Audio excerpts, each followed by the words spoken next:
Ce podcast vous est présenté par Hoyt et Easton Archery. Soyez sérieux, achetez Hoyt. JMS Distribution à Papouros. Les produits Wood Brothers. Précision Archerie, la référence en archerie au Québec. Nature Sorbe, litière de mousse de tourbe pour animaux. La société immobilière Les Arpents Verts. Zone T3. Premium Mix, Easy Shot et Lumicom. Je les smokerai. Shot de 30 mètres environ. Oh, c'est Lightning, le bug que je voulais. On a passé un 3.5. Il y avait une femelle en arrière. J'ai parti le deuxième angle. C'était trop beau. Yes! Je viens de smoke Caesar! Boom! Bonjour tout le monde et bienvenue dans votre nouvel épisode de Box Story. C'est moi-même, Tommy Maillot, aujourd'hui, qui serai l'animateur. Écoute, grosse semaine à sortir après le Salon de Québec. Fait qu'on on a croisé beaucoup de monde, tous des passionnés de chasse. Il y a eu plusieurs personnes qui écoutent le podcast qui sont venus nous parler, c'est toujours super apprécié. Fait que je voulais prendre le temps de vous remercier. Ceux qui suivent les podcasts, ceux qui suivent Armagnac, vous parler en vrai, ça fait toujours plaisir. Cette semaine, on reçoit une histoire qui était super attendue du public, faite par un gars, un super crinqué. On aime ça l'appeler à l'interne la machine à gros bocs, que ce soit au Québec ou dans l'Ouest. On reçoit Just Lefebvre pour son histoire de jumper. Comment ça va, Just? Yes sir, Tom, ça va super bien, toi?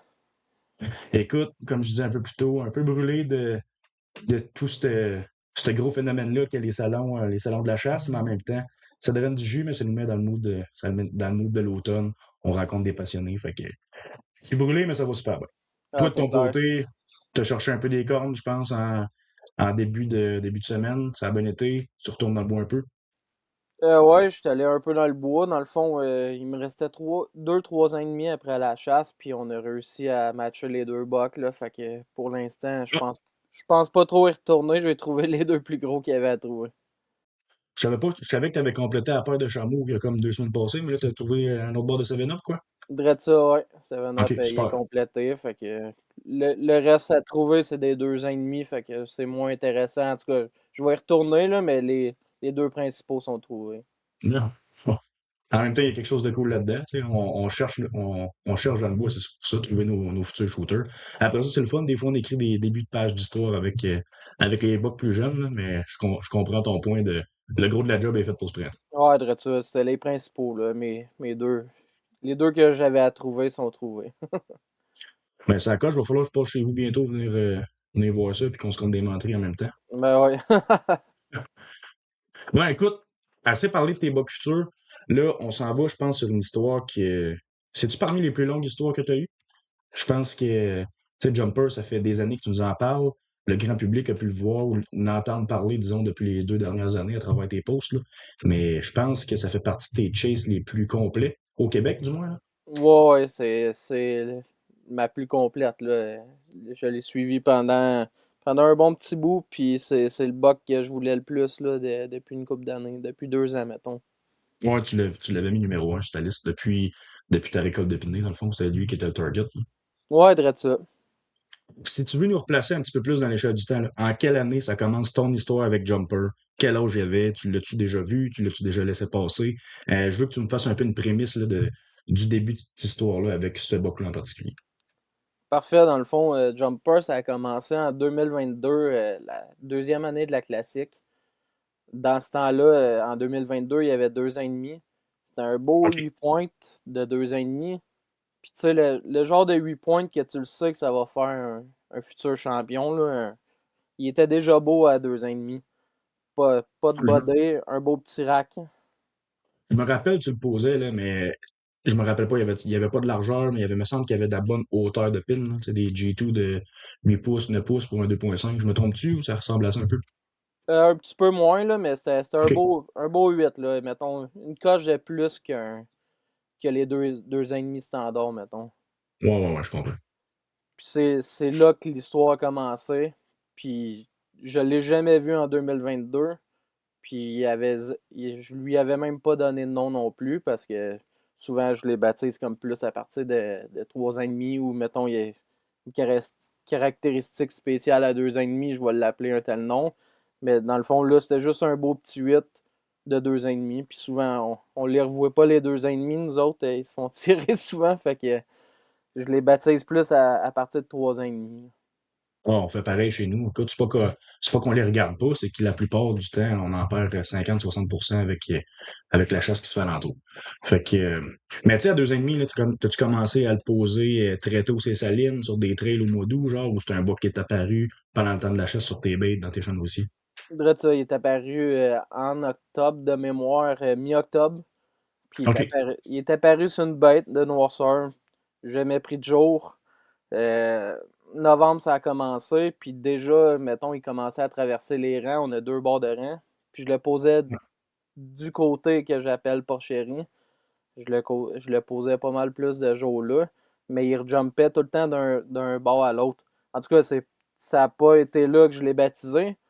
Là, on va switcher, mettons, l'année d'après, 2023. Il y avait 3 ans et demi, un peu même pattern que l'année d'avant.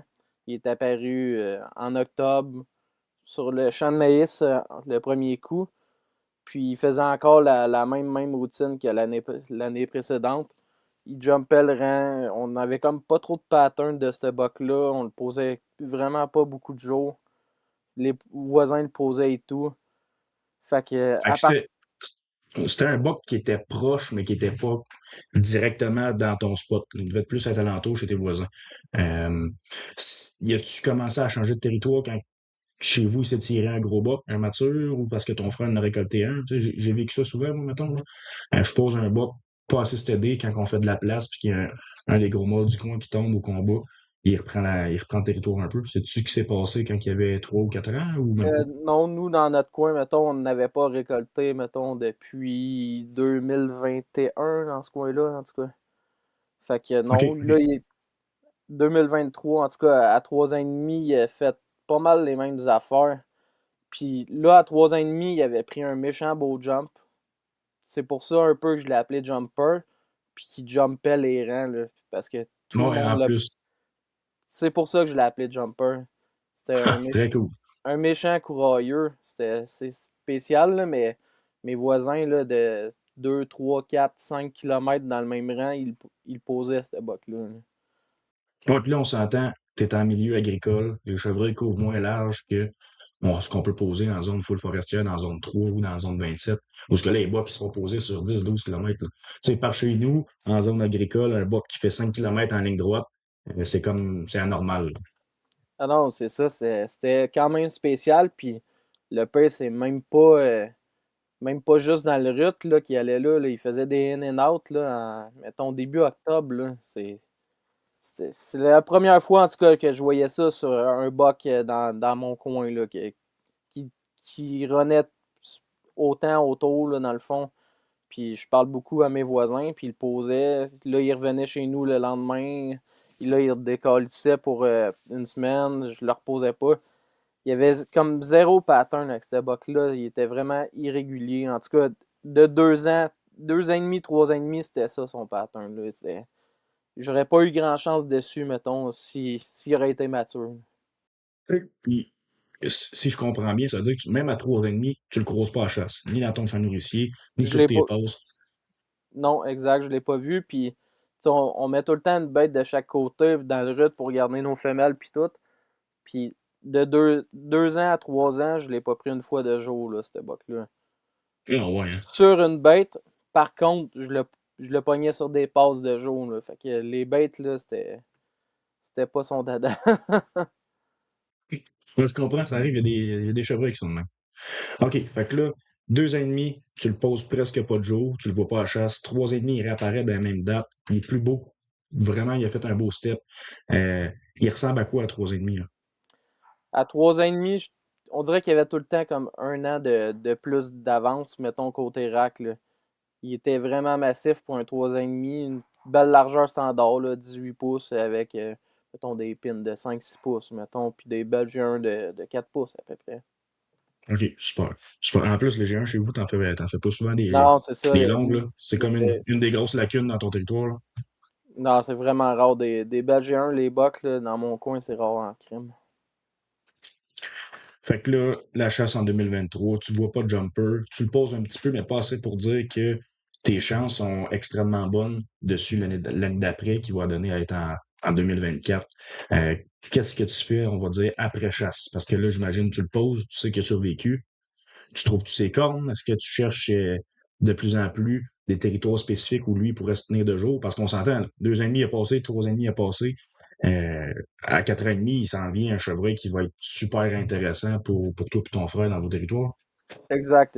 On l'avait posé là, une couple de fois, mettons, après chasse, plus côté porcherie.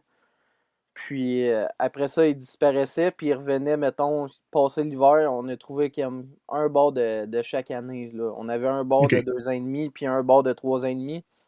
Mais de là à dire, tu sais, on savait un peu ses patterns de où est-ce qu'il arrivait, puis il se tenait comme entre limites là, chez nous, là, comme je te dirais un peu plus chez le voisin, direct. Là. Puis là, j'essaie de m'imager un peu là, parce que je connais ta place, là. C'est-tu pas loin d'où ce que se tenait Beamer une couple d'années passées ou pas tout à fait dans la même place? Quand même, il faisait les deux côtés, je te dirais. Son côté le plus local, 2 ans, 3 ans, c'était même l'autre côté, mettons, en OK. novembre. Là. Ouais, ouais, ouais, je comprends. Ouais. Fait que c'était pas coulé dans le béton ta stratégie, là. Non, non, pas en tout. Mettons, live, là, présentement, là, j'attendais de voir vraiment qu'est-ce qu'il ferait en 2024 à 4 ans et demi. Là. Et là, on va en parler de 2024 un petit peu, là, parce que ça a été un point tournant, en tout cas à mon avis, là, dans ta carrière de chasseur au Québec. C'est la première année que tu décides de tenir ton arc jusqu'au bout.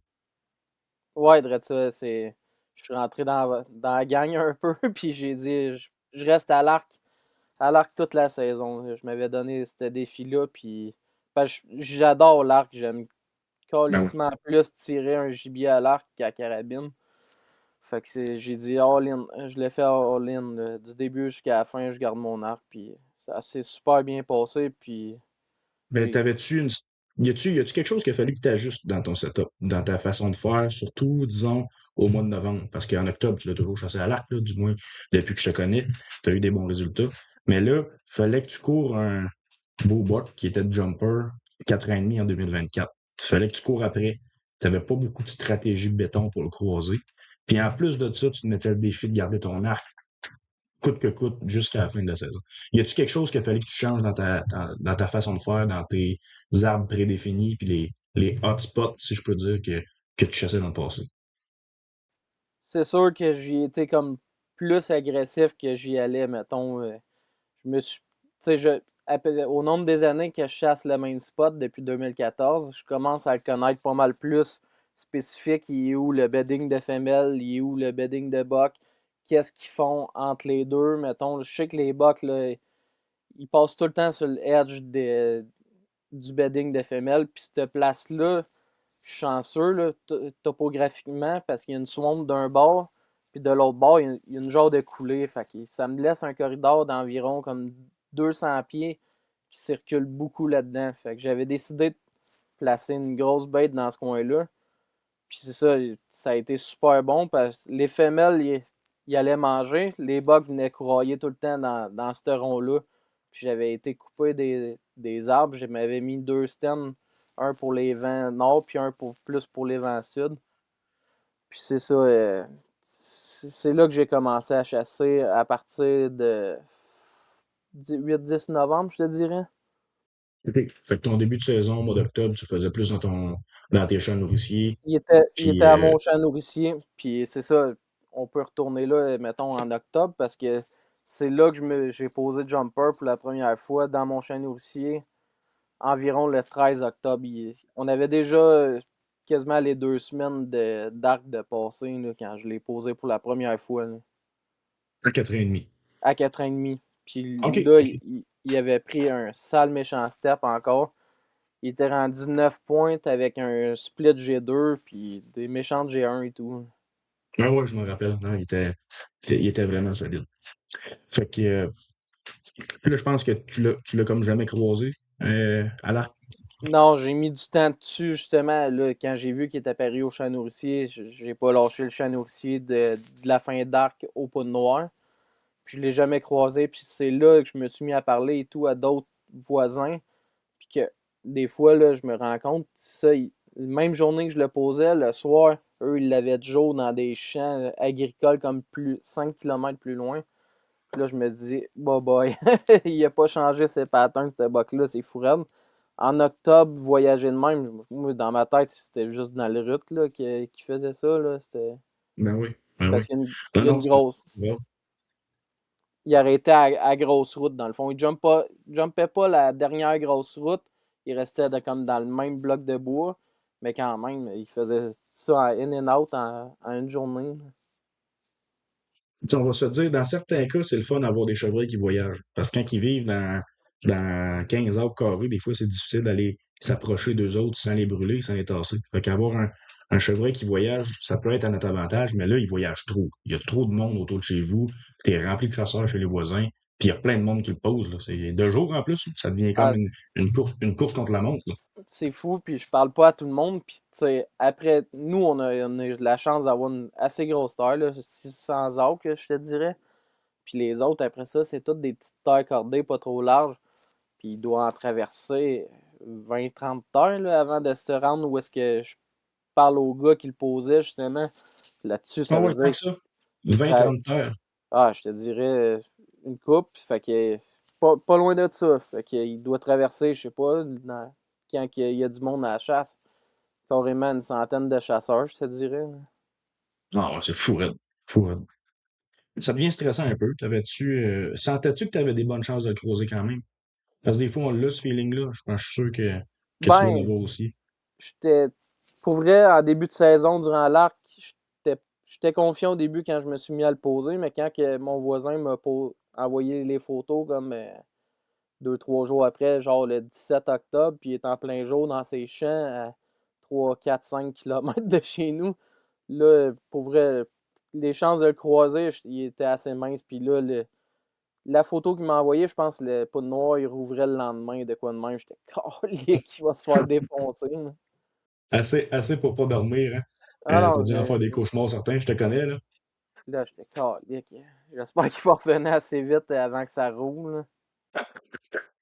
Finalement, ça nous emmène à l'ouverture du pot de noir. Poudre noir, Les... zéro posé. Pas pantoute. Pas une photo. Pas une photo. Ah Fait, ouais. fait qu'il est là, j'étais crime. Il va-tu rester au bout de où est-ce que mon voisin a reçu ses dernières photos ou il va revenir dans mon coin? Pas de noir, zéro posé. Fait que je suis À allé la limite, m'essayer. tu devais même te demander s'il était toujours vivant, ce book-là. Exact. Fait que je suis allé m'essayer. J'avais un autre shooter de l'autre côté du rang que j'appelais Massue. Je suis allé m'essayer dessus le reste de la saison, mettons, au pot de noir. Là, c'est assez vite passé. Hein. Ouais, ben ouais, bon. OK. Fait que là, je te dirais qu'on serait rendu quasiment à la saison de la carabine. Tu te remets-tu à le poser ou t'as mis tout ton dévolu sur Massue en te disant que Jumper, c'était finalement de l'histoire du passé? Non, de ça, le pot de noir est terminé. Je me suis mis à le reposer environ 24 octobre. Là, OK. il était revenu, puis d'une façon là, régulière, mettons. Là, je le posais pas mal, là, comme que je l'ai jamais posé. Là. Mais c'était la première fois que je faisais le move que je t'avais dit, là, faire un gros bait entre, mettons, le bedding de buck puis le bedding de femelle sur ces plateaux. C'était la première fois que j'essayais ça. Puis là, il collait pas mal. Là. Il collait à mon goût, mais pas ses appâts, là, mais je le prenais ses passes là, dans le corridor de 200-300 pieds. Là. Tout le tour. Il venait prendre, dans le fond, il venait chercher les odeurs, voir si tes allers-retours de femelle, il n'y en avait pas une qui dégageait quelque chose qui pouvait l'intéresser. Fait que tout de suite, cette stratégie-là qui était nouvelle pour toi, ça a quand même tombé gagnant. Puis je pense que c'est là, je veux pas te devancer dans tes propos, dans ta saison, mais je pense que c'est là qu'à un moment donné, tu as eu l'occasion de le croiser. Après ça, tout ça pour dire que, mettons, le début du RUT, il y avait Massu qui était là et tout, que c'était Ouais. aussi un 4 ans et demi. Puis Massu était vraiment plus dominant côté caractère que Jumper. Fait que quand que ça s'est mis à être comme un peu en route, puis que les Bucks commençaient à se challenger, tu voyais que Massu, c'est lui qui était le dominant, puis il poussait Jumper en dehors. Puis toutes les shots que Massu, mettons, il était là en même temps que Jumper. Mon voisin m'envoyait des photos de Jumper qui était rendu à l'autre bout, à 3, 4, 5 km plus loin. Là, j'étais Ah ouais. crème. Ah ouais, puis moi, dans ma tête, Massu, je le mettais shooter numéro 2 parce qu'il y avait un pas mal plus petit rack que Jumper, mais il était vraiment plus dominant. Là. C'était pas le rack qui faisait la dominance. Ah ben non, nous autres, on regarde les pouces de panache qui ont sur la tête pour faire nos listes, mais c'est pas de même que ça marche dans le bois, là. Souvent, même, c'est sûr que tu as déjà vu ça, là, des bucks de 2,5 repousser un buck de 3,5 ou des 3,5 pousser des 4,5, 5,5. Il y a une grosse question de caractère aussi à travers tout ça, là. Ouais, c'est vrai ça. Fait qu'en tout cas, pour revenir en novembre 2024, là, dans le fond, c'est ça. Là, Jumper était parti sur une run. Là, j'ai dit, crème, j'ai comme plus rien à chasser, là, vu que Mathieu l'a sorti du territoire. Fait que là, j'ai dit, fuck, là, faut que je me mette à l'évidence que Mathieu va devenir un shooter et tout. Peut-être même le shooter numéro 1 de la saison, on le sait pas. Ben ouais. Fait que là, c'était décidé dans ma tête. On arrivait vers la fin de la chasse. Puis si je voyais Mathieu, c'est sûr je le prenais. Parce que ça faisait un bon petit bout que j'avais pas pris de Jumper vu qu'il s'avait fait sortir carrément du territoire. Puis une semaine avant la fin de la chasse, Jumper il est revenu. Puis Mathieu, ça faisait comme 3-4 jours que je l'avais posé aucune d'une femelle. Puis j'avais pas eu de nouvelles. J'étais crime. Jumper va peut-être s'installer comme du monde, puis je vais avoir ma chance dessus. Puis comme défaite, dès qu'il était revenu au territoire, à un moment donné, je suis dans mon stand, je vois deux Bucks se battre, mais tu sais, je vois juste des cornes à travers le salle, puis là, je me mets à checker aux jumelles. Je crème, c'est un 3,5 qui se bat avec l'autre, puis l'autre, il était de côté, puis de dos, puis je le voyais mal.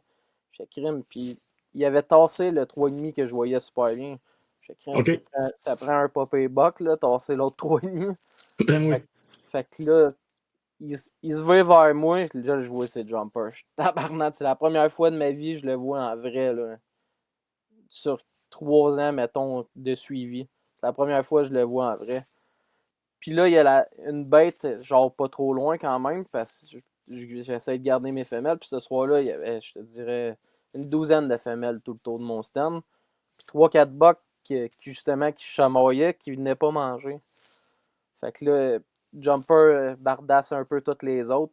Puis il finit par venir comme sentir toutes les femelles. Puis là, il me donne une chance. Je le vois dans le scrape. Puis il reste à peu près une demi-heure de clarté. La lumière commence à descendre solide puis assez vite en fin novembre. Ben Puis, oui. puis là, il se met pancarte à moi à 30 mètres. Puis il est dans un scrape que j'avais gardé justement pour avoir une shot dessus. Puis là, il est parfait. Là, je m'étire. Puis j'avais pas pu filmer ce shot-là parce qu'il y avait ben trop de chevreuils autour de moi. Puis j'étais tout seul. J'avais jamais été capable de décoller la caméra. J'avais trop peur de me faire pogner par les femelles qui étaient au pied de mon stand. Fait qu'en tout cas, je m'étire. Il est pancarte à moi, puis il a la tête dans le scrape. Je tire, je vois mon Lunoc. Il s'en va direct vers la bonne place, puis juste avant, il tape de quoi, puis il flippe, puis la flèche va genre 30-40 pieds dans les airs. Elle flippe, puis elle retombe quasiment sur le dos. J'étais tabarnak, qu'est-ce qui s'est passé? Puis là, il check partout, puis il sait même pas qu'est-ce qui s'est passé. On dirait qu'il pense que c'est un autre buck qui est passé, puis qui a donné une petite tape, je sais pas trop. OK, il est pas parti, là. Ah non, il savait pas pantoute qu'est-ce qui s'était passé. Puis là, il commençait comme la lumière vraiment baisser vite. Puis là, je comprends pas pantoute qu'est-ce qui s'est passé. J'ai tapé de quoi au passage, mais je savais pas c'était quoi. Puis finalement, en tout cas, tout ça pour dire, je l'ai vu tout le reste de la soirée. Il faisait des snortweeds, il frottait, il courait les femelles. Puis là, il y a un moment donné, il faisait bien noir. J'ai dit à mon frère, viens me chercher en 4 roues, là. Faut pas le spooker plus qu'il l'est déjà, dans le fond. Puis finalement, il l'était pas pantoute. Fait C'était que, capoté. ah, Capoté. je capotais, là. C'était une des plus belles soirée de chasse de ma vie, mais qui s'est transformée à un échec quand même. Ben, un échec. C'est la game de l'arc, hein. T'aurais eu ta carabine à ce moment-là pendant que c'était ouvert, puis ça aurait été une autre finalité. Mais quand on y pense après coup, c'est quasiment un mal pour un bien. C'est juste que sur le coup, euh, t'as pas dû bien dormir ce soir-là, là, on s'entend. Ah non, mais tu sais, c'était bizarre comme feeling. Parce que j'aurais pu le retirer je sais pas combien de fois après, mais il se tenait tout le temps comme dans le salle. Pour vrai, il restait à portée tout le reste de la soirée, mais pas de shot parce que c'était trop sale. Fait que là, mon frère, il arrive en 4 roues, on check ça, on éclaire un peu. Puis j'ai pogné la seule petite branche que je m'avais gardée pour qu'il scrape dedans, justement. Puis avec l'angle que j'étais, je l'ai tapé, puis ça a pogné, je sais pas, une lame, puis après ça, la flèche, elle s'est mise à virouetter dans les airs. C'est bizarre parce que c'était une shot, là, quand même relativement facile, là. Il était de côté, parfait, à 30 mètres, puis je tape la seule petite branche qu'il y avait au passage, là. J'espère que tu l'as coupé ce soir-là. Même pas, je l'ai gardé, là, mais sinon j'avais plus de scrape, là, Elle a si plus je de coupais scrape. la branche. Mais c'est ça, c'était la seule petite branche, puis je pensais pas que ça pouvait faire ça une flèche, puis first, je l'avais jamais vu parce que la lumière baissait, mais j'étais allé me rasseoir là le lendemain, puis tu sais, full clarté, tu la voyais super bien, là, mais Ouais, ouais. moi, Ouais, quand puis je en me plus, suis... là, quand t'es dans les dernières minutes, la masse noire qu'un chevreuil, ça fait, on dirait que ça l'efface les petites branches qui sont entre nous puis lui, là. Exact, je l'avais jamais vu, puis calique, en tout cas. Fait que là, j'étais un peu Je suis débiné. curieux, je te coupe, Josh, je m'excuse, hein. Je suis curieux de savoir quel point que t'avais. Je sais même pas. C'est-tu quelque chose? C'est-tu à cause. T'as-tu eu l'impression que c'est une mauvaise lame qui a fait que ça a revolé ou c'est vraiment un concours Non, de non, circonstances? non, ça allait direct à la bonne place. Avant de taper la branche, ça allait direct à la bonne place. Moi, je voyais déjà la flèche rentrer à la bonne place dedans. J'étais calé. C'était des quads d'Exodus, des fixes, hein, que j'avais. OK, OK. Ben, t'as rechassé avec ça par après, puis ça a super bien été, là. Oh, oui, Bon, c'était pas ça, les pas. lames le problème. Ben non. OK, je comprends. Je comprends. Super. Fait que là, écoute, il te reste pas grand-chose dans ta saison de chasse, puis là, tu viens de manquer ton vrai shooter numéro 1. Exact. Déminé, t'as vu ta branche. Ça ressemblait à quoi le reste de ta saison, vite, vite? Et là, il restait 3 jours là, à ma saison. Le lendemain, j'étais allé me rasseoir là et tout. L'action a été vraiment plus nulle, là. J'ai vu juste un 2,5 puis une coupe de femelles. Puis le samedi, les vents étaient hyper mauvais à aller là. Puis entre-temps, le samedi, je reçois une photo de Massu que lui, il revient d'une run d'une semaine par rapport, qui était lockdown, je sais pas trop où, avec une femelle. Fait que là, j'étais crime. Massu, c'est sûr qu'il reprend le spot, là. Fait que Ben oui.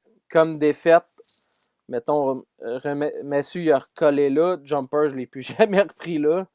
Je l'ai repris sur mes autres cams, côté porcherie.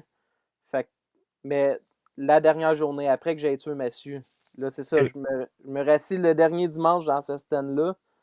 Je tire Massu, je faisais un all-day, je tire Massu vers 10-11 heures le matin. Fait que c'est ça. Je tire Massu. Là, après ça, j'ai reçu une photo cellulaire dans mon champ nourricier de l'autre côté porcherie. Jumper en plein jour dans mon champ nourricier. J'étais calique. Il va te cacher, il reste pas grand temps. Là, je venais Ben de ouais, tuer ben. Massu. Mais moi, quand j'ai tué Massu, je me suis dit, ça va être Jumper le dominant en 2025. Il faut juste qu'il passe. C'est exactement ça que j'étais sur le bord de dire, là. C'est que tu venais de récolter la mature, c'était le fun, tu avais closé ta saison en beauté, mais surtout, tu faisais de la place au deuxième dominant, on va dire, là. Fait que les chances que Jumper colle ton spot cette année, ben l'année dernière, qui était 2025, il venait de doubler, tripler, là. Ah ouais, moi, je le savais que dès que j'ai tiré Massu, je le savais que je venais de tasser le gros dominant du coin. C'est pas gros dominant. Il y avait 4,5, mais il y avait un caractère de dominant qui tassait tous les autres bucks. Là. C'était un buck vraiment agressif, là. Très cool, ça. Fait que, après chasse, tu le reposes-tu ou ça prend longtemps, là? Parce que je sais que la dernière journée, comme tu viens de nous dire, il est en plein jour. Ça doit être stressant. D'un côté, c'est le fun parce que les minutes qui passent chez vous, il n'est pas chez les voisins. mais le fait qu'il soit en mouvement, en pleine clarté, à la fermeture de la chasse, tu as dû avoir le cœur serré jusqu'à temps que tu le reposes, dans le fond. Ah, ça a été fou raide. Un bon stress parce que je l'ai pris sur une cam. Mon champ il est fait en long. J'ai une cam à l'autre bout, puis une cam, mettons, l'autre côté, mais qui va vers les voisins. Puis là, OK. la première cam, je l'ai pris comme plus dans mon territoire. Puis peut-être 10 minutes après, je l'ai pris, mais de cul. Puis il s'en va comme straight chez les voisins. J'étais calé. Oh non. Puis il est comme 3h30. Il reste 1 heure de chasse à 1 peu heure, près. ouais. Fait que là, j'envoie la photo à mon frère. Lui, il était à la chasse. Il dit ah, je vais aller marcher avec ma carabine pas longtemps au Roton-Champ. Puis je vais rester là tout le reste de la soirée. J'ai dit ben beau, garde-toi. Là. J'ai dit je te couperai pas ta chasse. Fait que là, moi, j'étais alerte sur mon téléphone, là, je checkais ça, puis là, je check le temps filé. Il tombe l'heure que le monde n'a plus le droit de tirer. Je texte mon frère, je dis Pis, t'as-tu entendu des coups de feu? Il dit Joss, tu vas être content, j'ai pas entendu un maudit coup de feu autour. J'étais crime, yes! Oh, wow. Wow. Mais là, il y avait encore un petit stress. Tant que je le repose pas, là. Ben oui, non, je comprends, mais moi, les chances qu'il soit vivant, qu'il était survivant, une année de plus, Ah, euh, ça, j'étais content. c'était élevé. J'étais Ben content, oui. puis le soir même, je l'ai repris dans mon chien aussi, justement. Fait que là, c'était fait, là. Il avait passé la saison 2024. Fait- Le gros de la job était fait. Tu avais amené un chevreuil avec un beau potentiel à un chevreuil rendu super solide pour partout en Amérique du Nord, mais particulièrement au Québec. Parce que la step entre le poser à 2.5 puis le poser après chasse à 4.5, sachant qu'il va tomber 5,5 l'année d'après, on est dans un autre game, là. Ah, ouais, c'était carrément fou. Parce qu'à 2 ans, mettons, il était vraiment pas régulier sur mon territoire. 3 ans, il était pas régulier non plus. 4 ans, j'avais vu une bonne différence qui voulait comme coller de plus en plus. Mais mettons, plus en automne, mettons. Puis là, la chasse a passé, puis il a tout le temps resté sur mon territoire. Après ça, tout l'hiver et tout. Je voyais que ça serait lui, là, qui collerait, qui tomberait plus Ben oui. régulier chez nous, je le savais, ça. Ben, tu sais, je me rappelle là, le nombre de fois qu'on se voit après chasse, puis qu'on se raconte nos histoires, puis qu'on se remet dedans. Je pense que Jumper, après l'âge de 4 ans et demi, ou à partir de l'âge de 4 ans et demi, c'est tombé un des éléments principaux de nos discussions, là, on s'entend? Ah ouais.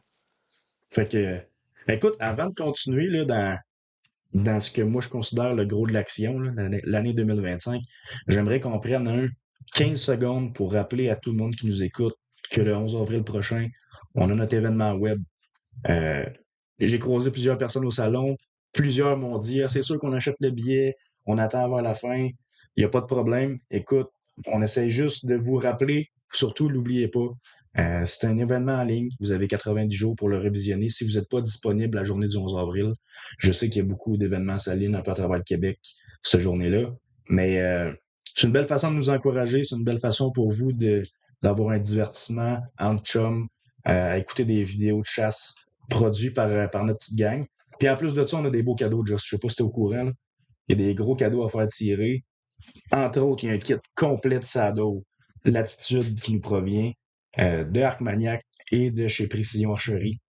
Fait que ça, c'est super. On a 3 Tactacam, 2 Arcmaniac, puis une qui vient aussi du magasin Précision Archerie. Fait qu'un gros merci, Dan Cousineau, pour tous ces cadeaux-là que le public va avoir accès en ayant leur billet en main. On fait tirer un bras de caméra Easy Shot, moi puis Alan. Puis à travers ça, ben, il y a plein d'autres cadeaux qui s'en viennent. On est en train de reconfirmer avec d'autres partenaires. Mais vraiment, ça va être un événement super plaisant. Je vous invite, je vous le conseille vraiment. Fait que c'était la petite parenthèse événement web du 11 avril Arcmaniac. Just, ça revient à ton tour. Là, je veux que tu me racontes début 2025, des cornes, du moment que tu les cherches jusqu'au moment que tu les trouves. Ouais, parfait. Puis, dans le fond, j'avais oublié un petit point à la fin de la chasse 2024. Ah Tu ben oui. sais, j'ai pas juste des caméras cellulaires, fait que tu sais, en cherchant des cornes puis tout, je laisse mes cams normales, puis je vais les rechercher en hiver. Puis je me mets à ramasser une cam qui est comme à 200 pieds de mon chien nourricier. 200-300 pieds, pas plus, là, dans une méchante place entre mon chien nourricier puis l'agricole. Il y a un beau bedding, en tout cas. Là, je ramasse la cam pas cellulaire, puis là, tu sais, j'en fais pas de cas. J'arrive chez nous, je check ça tranquillement. Je me mets à checker, swiper les photos. Jumper, septembre, début septembre. J'étais crime. Je l'ai pas posé Es-tu pendant sérieux? tout. Ouais, de début septembre. Tu sais, moi, à ce chat nourricier-là, la première fois que je l'ai pris de la saison, c'est le 15 octobre. Fait qu'il a passé 1 mois et demi sur mon territoire, mettons, sans que je le sache. Qui se tenait Oh, comme plus du coin droit dans l'agricole. Fait que ça, là, ça a été la clé de départ pour mon année 2025. ben oui, c'est clair. C'est de l'information hyper importante que tu n'avais pas, là. Ah non, exact. Puis c'est ça, ça me faisait capoter. J'étais crème voir que je l'ai pas pris une fois de jour dans mon coin. Ben, tu sais, mon champ nourricier, il est long. Puis on dirait que j'avais juste mis des cams comme dans les espaces que je suis capable de tirer devant mon stand. Fait que là, l'année d'après, je me suis dit, crime, plus jamais ça va m'arriver. Faut que je mette des cams jusqu'au fond de mon champ nourricier. As-tu l'impression qu'il rentrait quand même dans ton champ sans que tu t'en rendes compte? Avant, tu l'as posé le 13 ou le 15 octobre, disons. As-tu l'impression qu'il rentrait manger quand même dedans? Ou vraiment Oui, qu'il servait rien que de ta friche à côté comme bedding puis qu'il allait manger dans l'agricole à la place? je suis pas mal sûr qu'il allait manger au fond de mon champ. Puis, tu sais, je mets moins de semences de qualité, je le mets moins fourni qu'au bout, parce que je veux qu'il vienne comme devant mon stand. Mais je Ah suis oui. sûr, il y a comme un 300 pieds avant mon stand, une zone tampon que je suis sûr qu'il y allait, là, qu'il n'y avait pas de caméra. C'est certain qu'il y allait, en tout cas. Ben oui. 300 pieds, c'est quand même 300 pieds de large, puis t'as quand même pas loin de 100 pieds de profond, toi. Fait qu'on parle de quasiment un demi-acre ouais, qui est presque un demi-acre de champ nourricier qui t'avait pas de données. Mon champ, en tout, il y a un autre pile, là, comme. Il y OK, a comme OK, 500-600 pieds de long par à peu près 100 pieds de large, là. OK, super. Ah ben très cool ça. Fait que finalement, tu te rends compte que début 2025, tu as peut-être plus de chances que tu croyais de le croiser, là. Ben, en tout cas, ces données-là que ce cam non-cell-là m'a donné, je partais mon année direct en, mettons, en explorant plus ce coin-là que j'avais comme négligé. Puis je suis curieux, là, c'est-tu la première fois depuis ton buck chummy que tu avais appelé qu'un buck mature faisait ça, prenait possession de ce petit bedding-là tôt en saison? Ouais, parce que Beamer, il était pas vraiment dans ce coin-là. Fait on dirait que j'ai tout le temps négligé ce petit coin-là, mais qu'en même temps, dans ma tête, c'était comme vraiment trop petit pour qu'un mâle reste là puis que je le pose pas nulle part ailleurs, là. Je trouvais ça Ben oui. spécial. C'est la Ça, je pense seule que. caméra Non, vas-y. que j'ai. Ça, je pense que les gens qui nous écoutent vont peut-être se reconnaître à travers ça, là. Des fois sous-estimer un petit terrain en disant bon ben c'était bon il y a 5 ans puis ça l'est plus à date d'aujourd'hui là. Ben tu vois t'es à peu près le gars que je connais qui a le plus de caméras en même temps sur le territoire puis la donnée et l'information disponible sur une seule que tu recevais pas aurait pu changer le cours de ta saison. Fait que peut-être que les gens vont se reconnaître chez eux en disant oh je sous-estime ce coin-là en pensant que c'est trop petit. Mettez de l'effort partout parce que les gros bugs de même on dirait que c'est pas des fantômes pour rien. Ils arrivent à se faufiler à des places qu'on n'oserait même pas imaginer. d'ordre de ça. Puis cette année, là, en tout cas, j'ai une couple d'anecdotes de caméras de même, justement en plein scouting, là, que je vais arriver plus tard tantôt, mais faut pas se fier seulement aux caméras, moi te dire. Non, non, je suis bien d'accord avec toi. Fait que là, on réavance un petit peu dans le temps. Je te connais, t'es retourné dans le bois chercher les chètes de ce qui avait sa tête l'année que tu l'as manqué. Probablement que. Ben, je pense que tu les as trouvés. Yes, j'ai réussi à matcher la paire la même journée, là. J'étais vraiment content. Sauf de l'autre côté du rang, dans nos bûchers, mettons. Ouais. C'est là qu'ils ravagent plus en hiver. Fait que j'ai réussi à matcher Jumper la même journée. Je capotais. T'as-tu mesuré le match pour le fun? T'es-tu arrivé Ouais, à. ouais, ben, je sais pas si tu t'en souviens, on l'a fait chez vous ensemble. Avec ton petit kit en plus de mesurage. Fait que, ouais, On l'avait tapé à 136, mettons. OK, 136 heures. super. Super, ça fait bien du sens. Tu vas bien de me le rappeler. En fait, on a mesuré assez de bucks ensemble que celui-là, il avait comme passé dans les oubliettes de ma mémoire. Ou tu m'avais donné trop de bière ce soir-là. Un des Ouais, deux. ça se peut. OK, super. Fait que là, tu savais qu'il y a déjà 4,5, 136, là, il y avait le potentiel de faire un super champion cette année, là. Ah ouais, ouais. Au printemps, y a-tu des choses, des aménagements que tu as changés, une façon d'approche en conséquence du nouveau bedding que tu avais répertorié de jumper, en fond? Non, au printemps, j'ai rien fait pantoute. J'ai attendu, je te dirais, mettons, dans le temps de décoller les champs nourriciers. Là, dans le coin de juin, là, j'ai commencé à mai-juin là, faire mes trucs. Là. Fait que, pour résumer, ta stratégie se tenait alentour de ton champ nourricier ou tu avais plan A, plan B, plan C? Avais-tu, parce que je te connais, là, c'est sûr que tu avais élaboré un plan pendant tout l'hiver pour te concentrer sur lui. Tu peux-tu un petit peu m'enligner sur c'était quoi ton plan?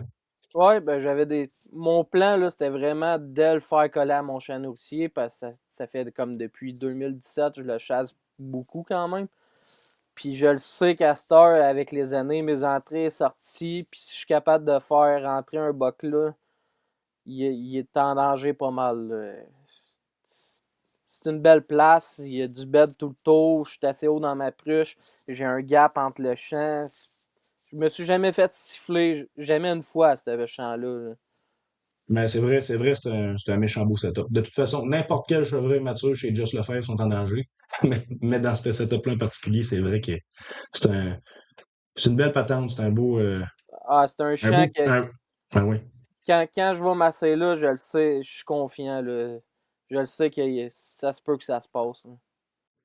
Et comme par défaite, tu fais ton chant, t'aménages, puis Jumper est là, il répond, là. Je pense qu'en juillet, tu commences à te poser déjà dans les premières pousses. Je dirais ça, là. Mettons que je retourne à juin, je fais une petite saline, mettons, vraiment pas loin de la cam non-sel. Je me mets à le poser en fin mai. Je le reconnais, il y a comme les débuts de beam, il y a la base, il y a les belles G1. Tu sais, chez nous, je n'ai pas de G1, comme tu dis, fait que je l'ai reconnu tout de suite. J'étais crème.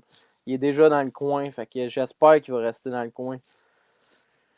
Fait que le temps avance, je le pose au 10 jours à peu près ça saline, fait que je vois son évolution. Un moment donné, je me mets à moins le poser, mais tu sais, j'en fais pas de cas. C'est en été, une saline, ça draine pas. Là. Question vite, vite. T'as-tu remarqué comme une tendance, une fréquence, là? Moi, je te dirais que je fais des salines super simples, là. Je fais pas, je mets de l'énergie dessus parce que je trouve que c'est une belle façon de répertorier mes bucks en été, mais pas plus que ça, là. Puis, je te dirais que chez nous, c'est à peu près une fois aux 7 à 10 jours que je vais le poser. Ça ressemble Ouais, à ça par chez ouais, vous?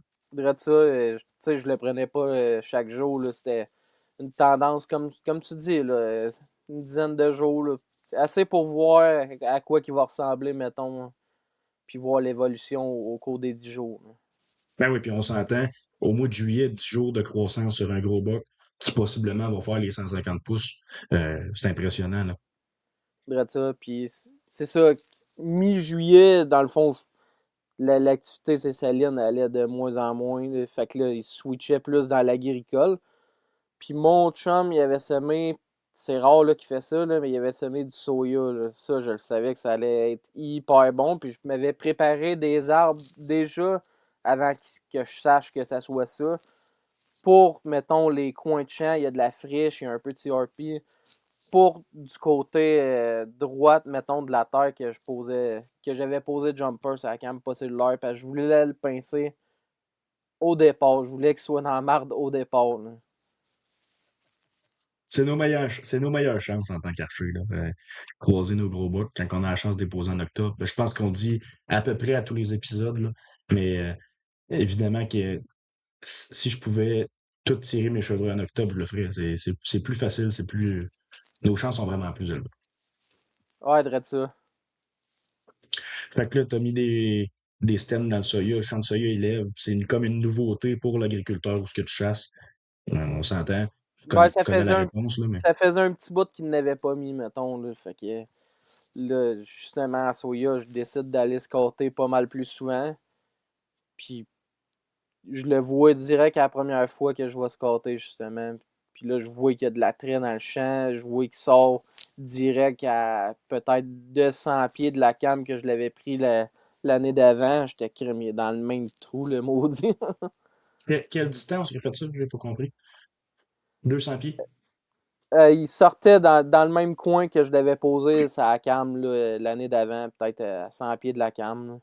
Il Ah, ok, était, il il était collé. dans ce coin-là là, encore. Fait que T'étais moi, capable de mettre un X à la carte en sachant, OK, ben, jumper bed ici en 2025. je dirais ça. Fait que Cool. là, en sachant ça, qu'il était dans le coin encore, là, j'ai bombardé quand même le spot de caméra cellulaire. Je voulais tout ramasser l'info, savoir où est-ce qu'il bed, puis tout. Puis à force, je notais tous les vents quand je le posais de jour, les vents quand je le posais de nuit, les trajets qu'il prenait. Il y avait 2 beddings distincts. Puis ça avait été une année vraiment sec là, cette année. Ouais. Puis au début du bois, on a un petit étang dans le bois. Puis étrangement, là, il n'y a jamais un chevreuil qui a bédé là depuis que je chasse là. Sauf que lui, il bédait là.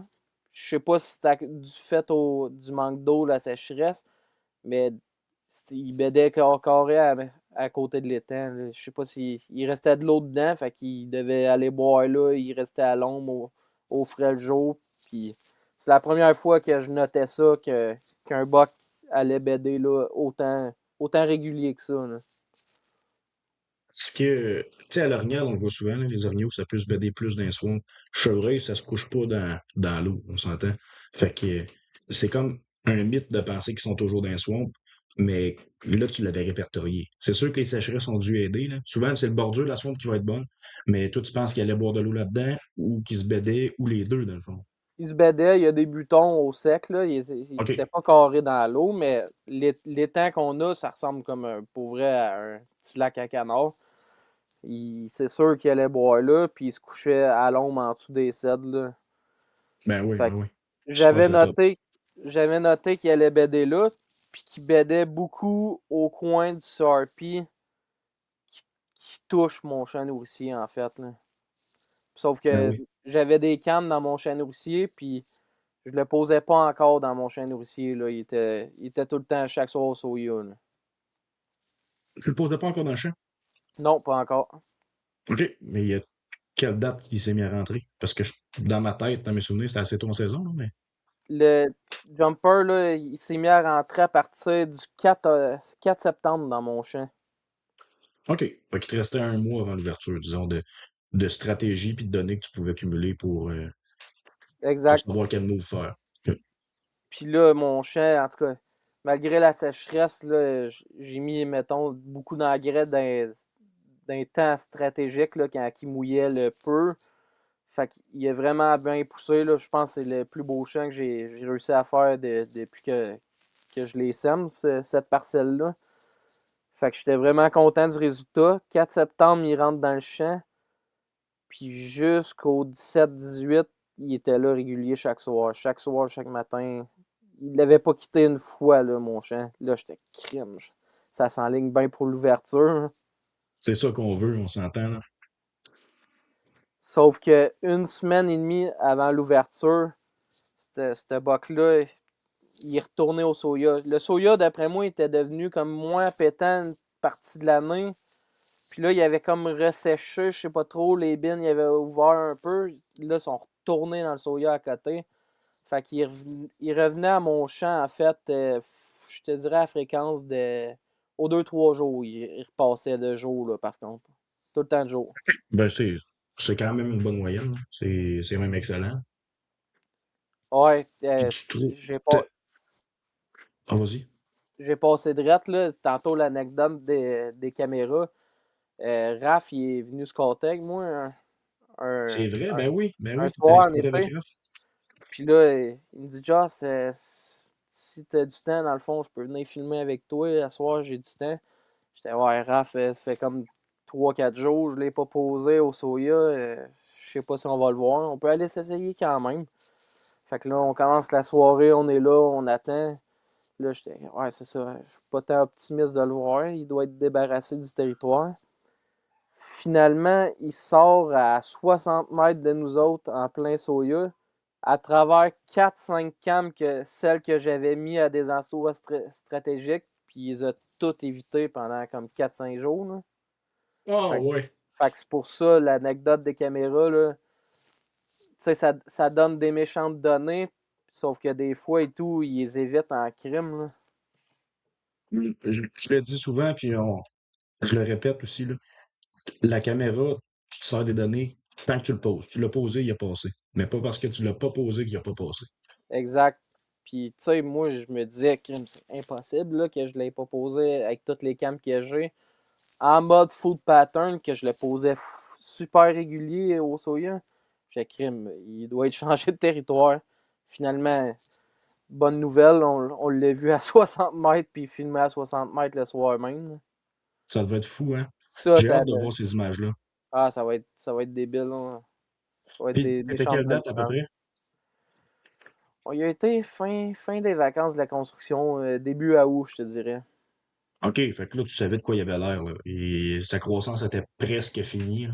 Exact, il manquait comme juste des bouts de pointe à finaliser, là, that's it, là. Drette ça, Et t'as dû le prendre. soir, ça nous a T'as dû- marqué. Le bout du beam allait égal au museau, là, fait que d'habitude, c'est bon signe. C'était pratiquement le plus gros buck que tu as posé dans ce secteur-là, à part peut-être Pirate une couple d'années passées, là.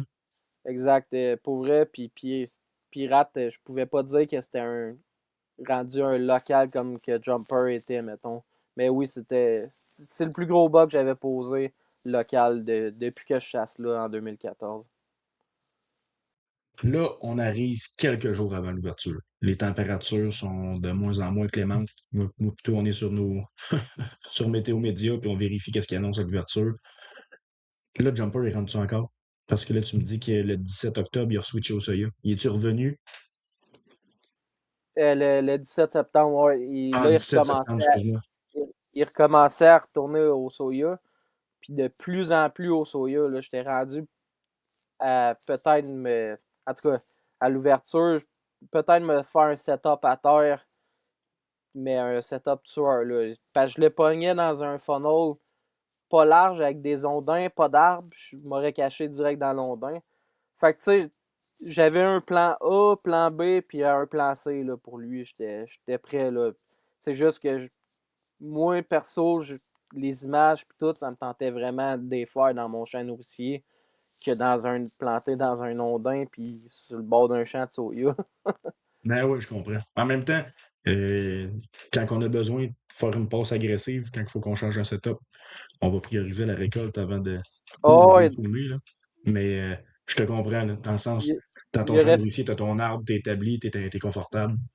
ça, il aurait fallu que je sois couché dans un tas de boîtes, j'y aurais été là, pour le tirer. C'est ben oui, c'est sûr.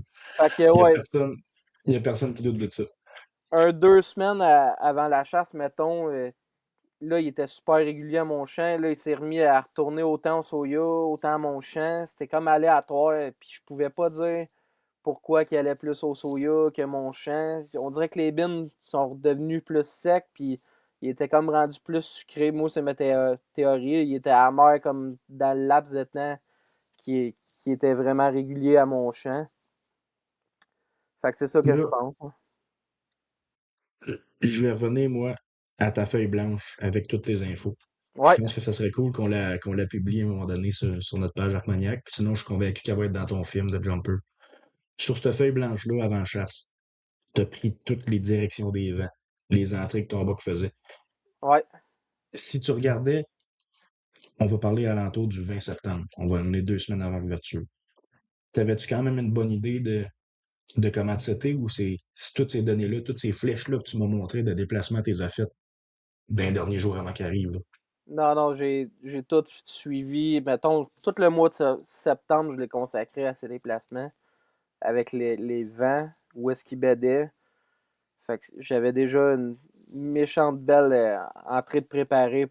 J'étais vraiment prêt, là. J'avais 2 options. C'était vraiment le soya ou mon champ nourricier. Puis il y avait une. Puis, c'était par rapport à tes odeurs ou c'était par rapport à où ce que Jumpers bed en fonction du vent? c'était en fonction des bêtes de jumper. OK.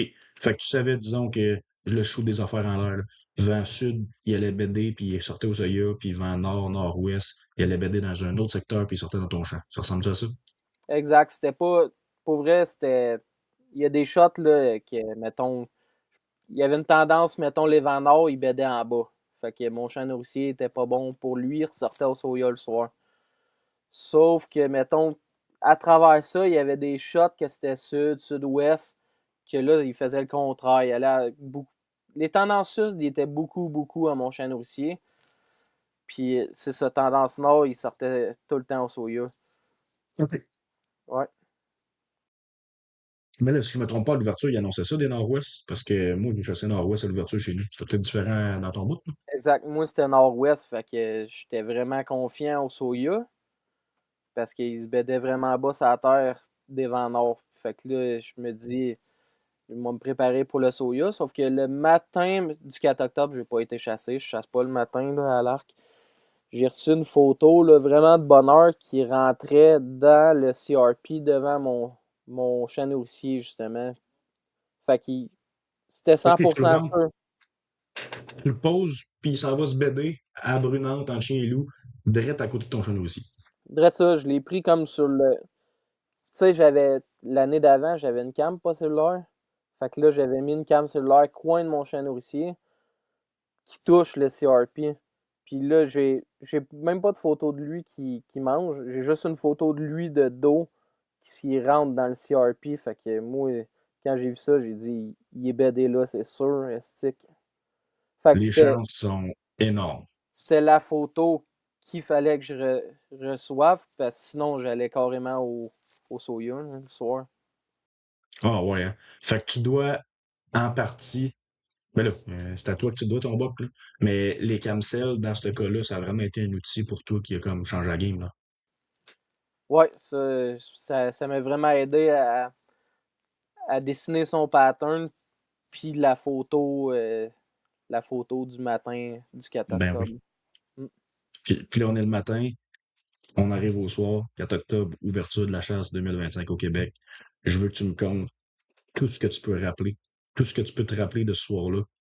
Shoot-le nous. J'ai hâte de l'entendre, j'ai hâte de le réentendre, puis je pense que le public aussi a hâte que tu nous, euh, que tu nous fasses vivre que tu nous refasses vivre ta chasse à travers ton histoire. Ouais, parfait. Fait que là, on est le 4 octobre. Le matin, je reste couché. Une semaine ou deux avant, tu sais, j'envoyais souvent jumper de jour à mes chums puis tout. Puis Alex, lui, il n'y avait pas de shooter en début de saison, Alex Bernard. Fait qu'il dit, Josh, je vais venir te filmer. Là, dans ma tête, ça me disait, ah, ça pourrait être une bonne option. Mais moi, comme je commençais à virer freak, deux personnes dans l'arbre, deux fois plus d'odeur, puis tout. Je lui dis, bien la merde, là, viens Alex, on va aller le filmer. Fait que là, on se prépare, on arrive en troc. Là, le vent, je check avec mon milkweed s'il est vraiment comme qu'il annonçait. Moi, les vents nord-ouest, nord-est, c'est les meilleurs vents que je peux avoir là-bas. Puis c'est rare quand même qu'ils me sortent d'en face parce que le vent est pas pour les chevreuils, justement, quand il est nord, nord-ouest, puis tout. Il est pour moi, là. Moi, je suis blindé, là, quand il est nord, nord-ouest. Tes chasses, tu l'as dans. Toi, t'as le vent de face ou tu le J'ai crosswind un peu? j'ai le vent carré de face, là, moi. OK, ouais. Ouais. Puis là, c'est ça, on part à pied. Moi, mes entrées, j'ai faisais à pied. C'est quand même pas trop loin de marche. Puis pour être sûr d'être blindé, moi, j'ai mis des caméras tout le long, mettons, que je m'en allais. Puis par la patch de bois que je dois couper pour aller à mon arbre, pour être sûr qu'il n'y ait pas de chevreuil qui bête là ou que justement, il passe souvent là. Je l'ai posé genre une fois ou deux en un mois et demi là, à cette place-là qui passait là, vers midi à peu près. Je Fait veux que tu me répètes ça parce que c'est la première fois que j'entends ça, que tu m'en parles. Puis je pense que le public ne l'a peut-être pas souvent entendu à travers ce qu'on fait. Tu mets des caméras qui pointent tes accès pour savoir si des chevreuils passent là quand toi t'es pas là. ça, j'avais une coupe de caméras que je croisais des trails de chevreuil. Fait que je mettais des caméras là justement pour être sûr à 100% de ne pas poser le buck que je voulais. Parce que, tu sais, je Tes posais accès. exact. Parce que je voulais vraiment pas croiser sa trace puis aller plus loin de où est-ce qu'il arrive, parce que ça aurait pu là, qu'il me bête dans le dos. Là. Ben, man, j'en prends note pour vrai. Tu m'as comme fait allumer sur quelque chose que je vais intégrer à ma chasse cette année, c'est sûr. Ok, j'arrête de te couper, continue. Fait que là, tout se passe bien. On est quasiment rendu au stand. Justement, je lève un petit buck, un genre de 6 points, 1,5, 2,5. Fait que ça, on n'en fait pas de cas parce que je le posais, là, lui, ses caméras. Je le savais qu'il se tenait un peu plus là que les autres, avec une coupe de femelles. Fait que j'arrive par l'arrière de mon chien houssier. Je me suis nettoyé une trail, ça fait pas de son. Je le sais où passer pour monter dans l'arbre tranquillement. Puis cet été, dans le fond, on a coupé des têtes, on a fait du half-cut, puis j'ai tout laissé un mur écran entre mon stand puis mon champ houssier. Fait que même s'il y a des chevreuils dans mon champ, je peux monter dans mon stand facile sans qu'ils me voient et redescendre facile sans qu'ils me voient. Fait que ça a été une bonne action que j'ai faite cet été, mettons. Pour mes Sachant actions. que tes chevreuils bêtent dans le CRP pas loin. Là. Puis Exact. CRP, si on peut le traduire, disons, là, c'est de la friche, fait que c'est du La friche, végétal qui ouais. repousse à 3-4 pieds de haut. Les chevreuils qui sont bédés là-dedans voient bien autour, surtout si nous autres on monte dans un arbre puis on n'a pas de couvert. Exact. Fait que là, tout va bien. On est rendu setupé les deux. Ça prend à peu près, je te dirais, une demi-heure. Il faisait assez chaud, il faisait 25 degrés ce soir-là. Fait que ça prend une demi-heure, 1 heure avant qu'on voie nos premiers chevreuils. Je pense que c'était une femelle puis un veau là, qui ont sorti au fond de mon chêne aussi. Fait que la première heure a été tranquille, mais anyway, c'est tout le temps de même. On est arrivé comme 3 heures avant, avant la noirceur, mettons. Ça servait à rien d'arriver trop tôt. Je le savais qu'il rentrait dans le champ tout le temps, la masse vers 6 heures. Là. Ouais, surtout à l'ouverture quand il fait chaud de même. Là. C'est la meilleure heure, c'est la dernière. Le meilleur temps de chasse, c'est la dernière heure et demie, disons. Nous autres, on aime ça l'étirer puis arriver en début PM. Là. Mais on veut pas se brûler non plus. Là. On est des chasseurs comme complètement investis. Là. Des passes de chasse, il faut en faire 35 dans l'année. Là, je dis ça avec les autres provinces confondues. Là. Mais si faut faire 35 passes, on va en faire. Là. Fait que ça sert à rien de se brûler et d'arriver à midi à l'ouverture là, quand il fait 30. Non, non, on dirait ça. Je capotais pas avec ça. On est arrivé peut-être, je te dirais, dans l'arbre. Il devait être 4 heures. 4 heures, on était fini de setuper. Ok. Fait que ça a pris, c'est ça, un bon 45 minutes avant qu'on commence à avoir des chevreuils. Après ça, ça a été quand même lent. C'était une femelle veau. Là, après ça, vers 5h30, là, ça commençait à vraiment à bouger pas pire, là. Il est arrivé, je pense, quasiment le même petit pas qu'on avait levé. Fait que lui, il rentre dans le champ, puis il était comme nerveux. J'étais crème. C'est à cause de l'odeur, c'est à cause qu'il était nerveux, à cause que tantôt on l'a bumpé. Fait que, en tout cas, c'est le seul qui a fait un petit cas. Fait qu'après ça, il rentre un 6 pointes. Après ça, un petit 8 de 2,5. Un autre petit 8 de 2,5. Un 4 pointes. Fait que là, ça commence à rentrer la masse. Là, l'action est là. On a comme 6 petits bucks dans le champ, une femelle, un veau. Là, du côté que je soupçonnais, que je soupçonnais de où est-ce qu'il rentrait. Il rentrait tout le temps pareil, de la même façon dans le champ de jumper. Il rentrait du début de mon champ vers la fin. J'avais mis une camselle pour être sûr, justement, qu'il rentre. De savoir où est-ce qu'il rentre dans le champ. Fait que je l'avais trouvé. Fait que là, je vois un 8 points qui mange au bout du champ. Il se veille la tête. Puis carrément, il y a un chevreuil. Là. Il check un autre chevreuil. Là, je dis à Alex, c'est peut-être Jumper qui arrive. Là, je vois genre à travers les branches. Je vois un bout de rack, puis c'est vraiment gros, puis un long beam. Puis je n'ai pas deux de même. Là, je dis, c'est Jumper, c'est Jumper. Fait que là, il arrive dans le début du champ. Là. Tous les chevreuils le check. Là, je me mets à avoir le cœur qui palpite pas pire.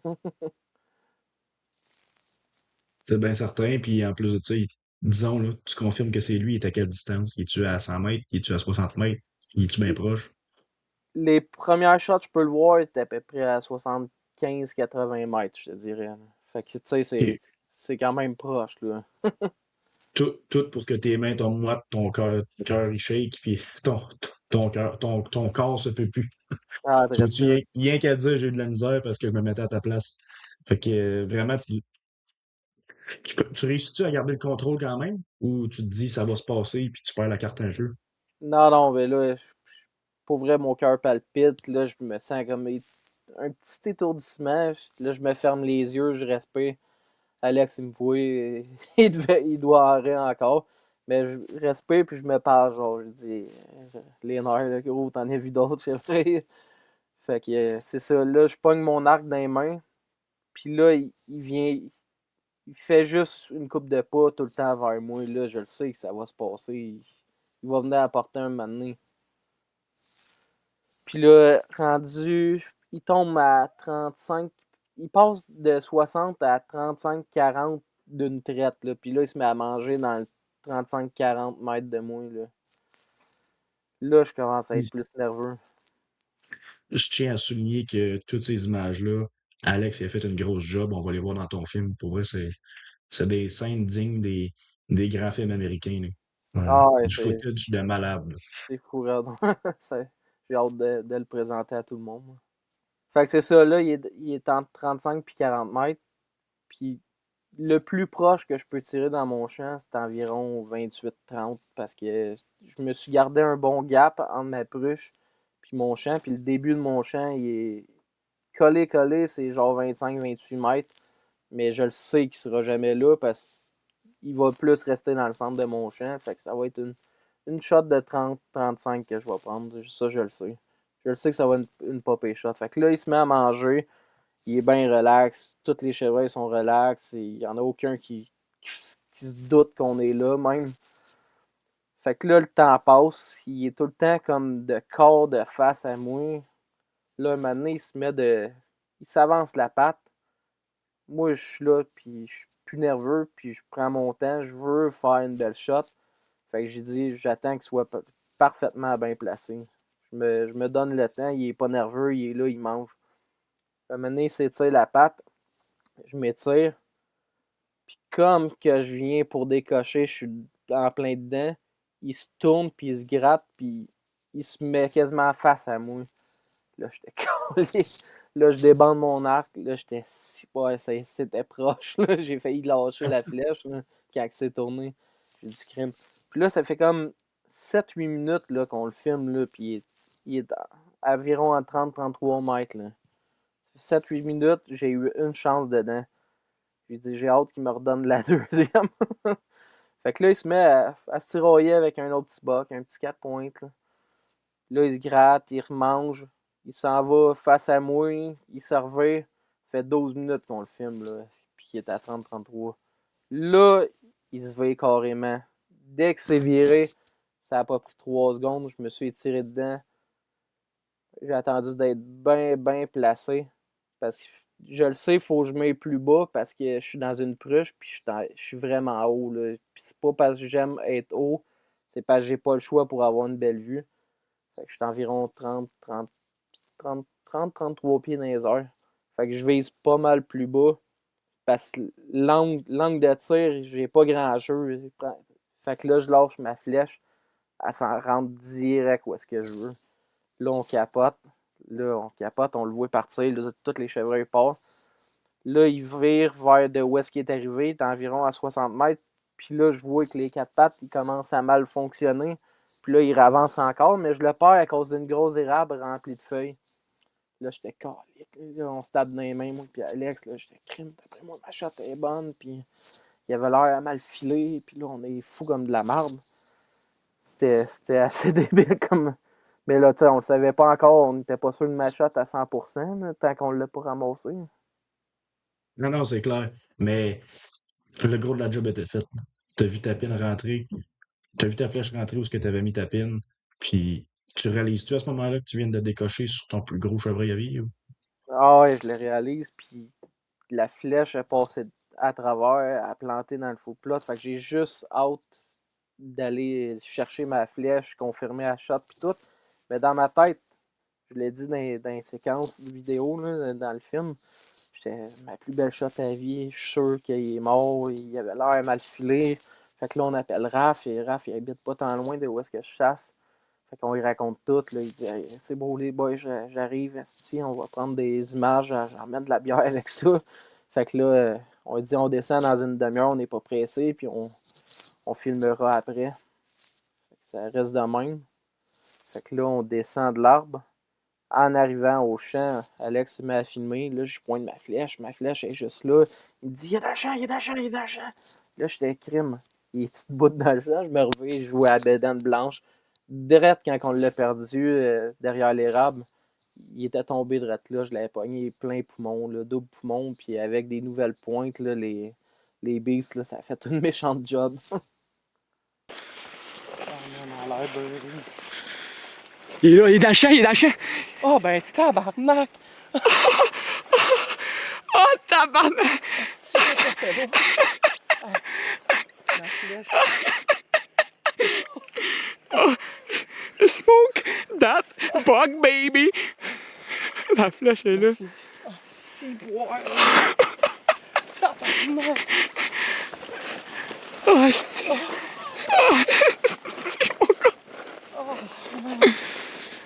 Si boire qui est gros, man. Oh, le monstre, man. Oh, tabarnak, man.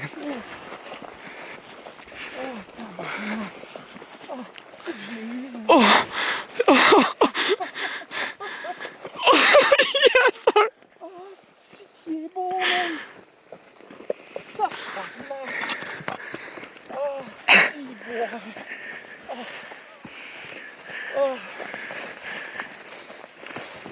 Oh, tabarnak, il est big en esti. Ouh! Je capote. Ouh! Man, j'ai... Esti. Wow! Le monstre, man. Wow! Faut que j'ai la tête. Faut que j'ai la tête esti. Tabarnak, mon gars. Ouh! Ouh! Ouf! Ouh là là!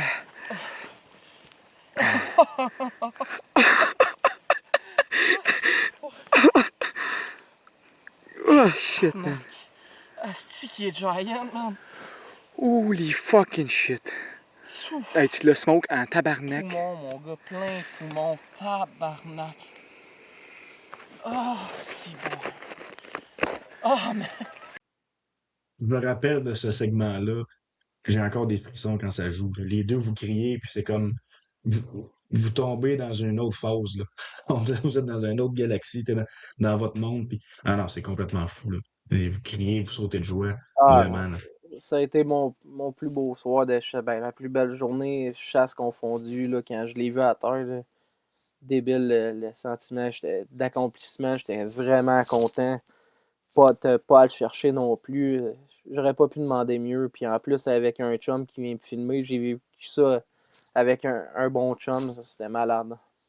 Ben oui, tu sais, ces moments-là, quand on les vit seuls, il y a quelque chose de le fun, mais les partager avec quelqu'un qui est proche de nous autres, c'est tout le temps... Moi, je considère que c'est tout le temps 2 fois mieux, je dirais. On crée le double de Ah ouais. souvenirs. Hein. Ah ouais, puis Écoute, man, j'ai même pas eu le stress de la caméra. Il était-tu cadré? Était-tu pas cadré?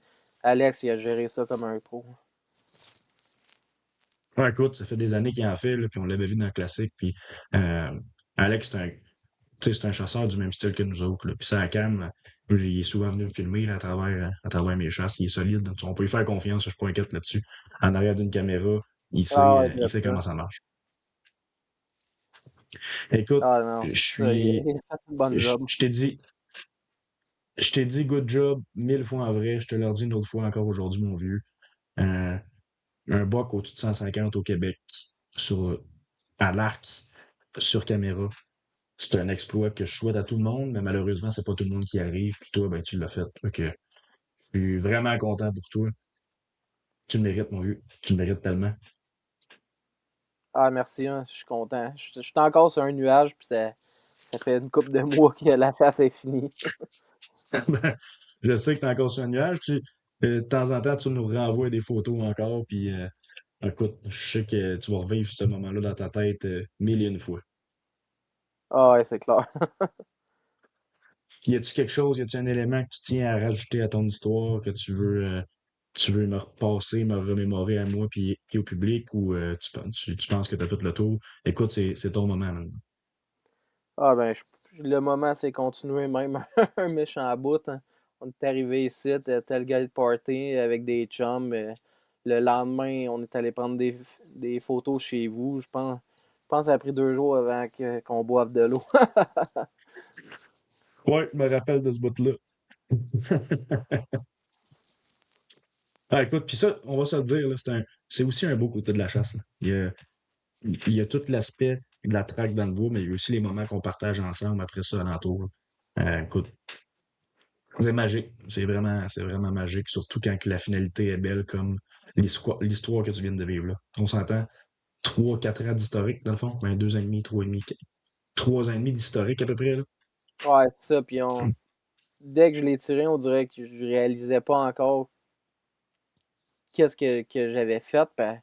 Puis, je me disais, ce buck-là, là, c'était comme le buck le plus irrégulier que j'avais en plus. Fait qu'il fallait que je mette une stratégie. Puis tout avait marché. Fait que j'étais quasiment au bord des larmes là, quand je l'ai tiré. Tout a marché. Là, c'était fou. Il y a zéro doute. On fait assez de plans dans une carrière de chasseur qui fonctionne pas, qu'il faut qu'on apprécie ceux qu'on fait puis qui marchent. Drette ça. Ben, encore une fois, good job. Je suis vraiment content pour toi. Ce qui est le fun à travers tout ça, c'est que ces images-là vont passer au courant de la prochaine année. Je pense que Raph il est sur le montage du film présentement, puis je suis convaincu qu'il va faire une job malade comme à son habitude de producteur de film, Raph. Ah, je suis pas inquiet. Écoute, le temps avance quand même, juste j'ai un petit segment que j'aime faire avec tous ceux qui passent, tous les membres de l'équipe qui ont passé. Je te pose 8-10 questions à réponse courte. Fait que tu peux développer dessus un petit peu si tu veux. Si tu n'as rien d'autre à ajouter, on passe à la prochaine. Juste pour pour que les gens qui nous écoutent puissent avoir des réponses différentes pour des mêmes questions. Tu comprends, on est tous dans la même équipe, mais ta réponse puis ma réponse pendant les podcasts peuvent être différentes pour que tout le monde puisse y trouver un petit peu son compte. Fait que si tu es prêt, je sauterai là-dessus. Parce que je nous connais, si on parle de jumper, on peut en parler encore 4-5 heures de temps. Yes, sir, je suis prêt. Super. Écoute, question à rafale, comme je t'explique, réponse courte ou à développement, c'était ton choix. La première, c'est Sten ou Saddle. On va dire stand pour des endroits que j'ai déjà préfixés. Saddle pour mover. Fait que quasiment 50-50 pour toi. Un petit peu plus saddle, mais mettons, check mon chat nourricier, il avait un stand fixe, il est là depuis des années. Les bonnes années, ils ont des stands fixes. Les bons spots que je connais, ils ont souvent des stands fixes. Ben oui, c'est sûr. Deuxième question. Tu as un voyage de chasse à faire dans ta saison. Tu choisis d'y aller en septembre ou de le chasser en décembre? Septembre. Septembre. Septembre, 100%. Maintenant, chasser une source de bouffe. Fait que là-dedans, j'inclus les arbres naturels, que ce soit les pommiers, les chênes, les food plots ou même les baits. Est-ce que tu chasses la source de bouffe ou tu vas chasser les trails qui vont s'y rendre? Tu as un choix à faire. Les champs pis tout, straight dessus. La bête plus les trails. OK, super. J'aime ça. Maintenant, dans ta fin de semaine, là, il y a une journée qui avance des vents super fort, puis l'autre journée, pas de vent pantoute. Quelle journée des deux tu choisis pour aller t'asseoir? Ça va être simple. Mettons, je chasse gros le Manitoba. Là-bas, je prends fort vent. Au Québec, moi, j'ai fort vent, j'en vois pas souvent des chevreuils. Fait que je te dirais pas de vent au Québec, fort vent au Manitoba. OK, super. Si tu avais le choix entre avoir un seul spot, mais qui est blindé, un peu comme ton stand dans ton champ nourricier, ou avoir plusieurs spots, mais qui sont risqués. Fait qu'à chaque fois que tu rentres, tu as quand même des chances de brûler ton target ou ton buck numéro 1, disons. J'aime mieux plusieurs spots parce que c'est sûr, j'aurais pas fait la saison complète à mon champ aussi. C'est souvent des passes one-shot deal. Là. Bon, souvent. Ensuite, tirer un chevreuil à l'arc, broadside, c'est-à-dire complètement en pancarte, ou le tirer en angle. Je l'ai tiré de toutes les manières. Fait que la manière qui me donne puis du temps que j'ai pour tirer. Fait que idéalement de côté, mais s'il est de corps de dos, je le tire vers les pattes, puis c'est ça que ça donne. Ça a tout le temps payé. Quasi tout le temps payé. Tant que ta flèche travaille à la bonne place, moi je pense que peu importe ton entrée, le but c'est dans le 3D du chevreuil, là, combien de temps ta flèche a travaillé, puis où elle a travaillé. À cette heure, disons là, que t'as pas l'entre-deux, là, parce que quand on parle avec tout le monde dit je me mets à 18-20 pieds. T'as pas d'entre-deux. Il faut que tu chasses à 25 pieds ou plus, ou bien tu vas chasser à 18 pieds et moins. Il n'y a pas d'entre-deux, elle n'existe pas entre les 18 et 25. Là. 18 et moins. 18 et moins. Je suis habitué pas mal avec ça. À cette heure, j'étais un gars de. Avant, j'étais un gars qui montait ça à côté full haut. Dans ma pruche, j'ai pas le choix d'être full haut, mais à cette heure, je vais à 4 sticks. En moyenne, je tente 16 puis 18. Je te dirais tout le temps. Ça ressemble un petit peu à mon setup aussi. Là, je pense que tu y as déjà répondu pendant ton podcast, mais soir ou matin. Soir. Là, c'est cette question-là, je crois, qui va te travailler plus. Si tu devais utiliser un seul des deux produits, ce serait des camcels ou des caméras normales, disons que tu ne reçois pas par réception cellulaire. Camcel. Camcel? Oh, ça n'a pas été là. Puis maintenant, ça serait la dernière. Si tu avais le choix entre un accès en VTT, fait qu'un 4 roues qui vient te porter, qui vient te chercher, ou un vélo électrique, fait que c'est plus facile à chasser seul, mais tu fais moins de bruit, lequel des deux tu choisirais? Crème, bonne question. Pour aller au spot, j'irais en vélo 100%. Puis pour, mettons, s'il y a des chevreuils pas loin, j'aimerais qu'un 4 roues vienne me chercher. Ah, tu vois, je trouve ça intéressant. Je pense que c'était le premier à répondre de cette façon-là. Fait que tes accès, tes frais super silencieux, puis tes sorties, tes frais plus annoncés. Exact, parce que justement, même affaire, mon chien aussi, là, quand je vais, je rentre, tu sais, il n'y a jamais un chevreuil que je bosse ou de quoi de même. Mais quand c'est le temps de ressortir le soir, puis il y a trop de chevreuils, je dis tout le temps à mon frère, viens me chercher en catou, puis je te le dis, 10-15 minutes après qu'on est reparti, ils sont déjà retournés au champ. Là. Ben oui, ben oui. Fait que écoute, je suis accès silencieuse, puis j'aime mieux retourner en 4 roues le soir, ça les dérange pas mal moins. Repartir du spot le soir en 4 roues. t'es un homme rempli de surprises. Ça fait 6 ans qu'on se parle de chevreuil, puis tu vois, tu m'as fait un petit clin d'œil à quelque chose auquel on pense pas souvent. On dirait que, en tout cas pour ma part, mais j'aime ça. J'aime cette façon de faire là. Je pense que de mon côté, ça fait le tour, Joss. Du tien, ça ressemble à ça aussi? Ouais, pas mal, ouais. OK, ben super. Je prends encore un petit 15 secondes pour réannoncer notre événement web du 11 avril. Encore une fois, j'encourage tout le monde à aller regarder ça. Je pense que si vous suivez les podcasts, vous allez triper sur nos films. Du moins, on a mis vraiment tout l'effort qu'on pouvait pour que ça arrive. Puis, j'aimerais aussi prendre le temps de remercier tout le monde qui prend le temps de nous écouter. Parce que on le fait, on tripe à se produire, mais s'il n'y a personne pour nous écouter, s'il n'y a personne avec qui jaser, avec qui serrer des mains, puis faire des beaux contacts, ce travail-là, ça sert à rien. Donc, merci tout le monde qui nous écoute. Merci Just pour ton temps, pour ta belle histoire. Puis, ben là-dessus, on se dit à la semaine prochaine pour un autre épisode de Box Story. Yes, sir. Salut tout le monde. Salut, merci.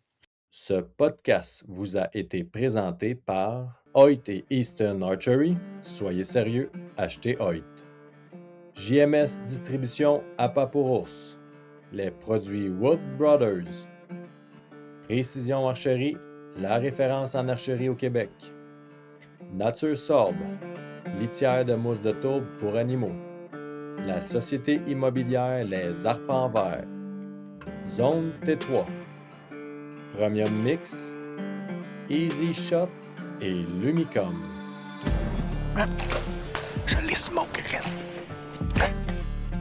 Shot de 30 mètres environ. Oh, c'est Lightning, le bug que je voulais. On a passé un 3.5. Il y avait une femelle en arrière. J'ai parti le deuxième angle. C'était trop beau. Yes! Je viens de smoke Caesar!